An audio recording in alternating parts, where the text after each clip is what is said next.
দাবির জন্য।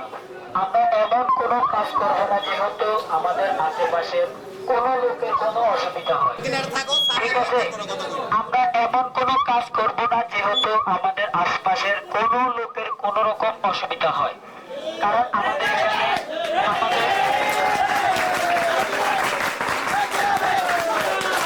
আমাদের জনগণের রক্ষী বাহিনী, দেশের আইন শৃঙ্খলা বাহিনী, যাদের উপরে আমরা বিশ্বাস এবং আস্থা রাখি, তারা হচ্ছে পুলিশ।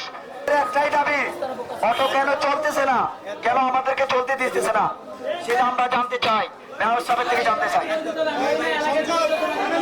আমাদের দাবি যদি আপনারা দেশবাসীর কাছে জানাইতে চান, আমরা এদেশের নাগরিক, আমাদের ভোটার আইডি কার্ড আছে, যেহেতু আমরা এদেশের নাগরিক। আন্দোলনটা হচ্ছে মেয়র অফিসের সামনে।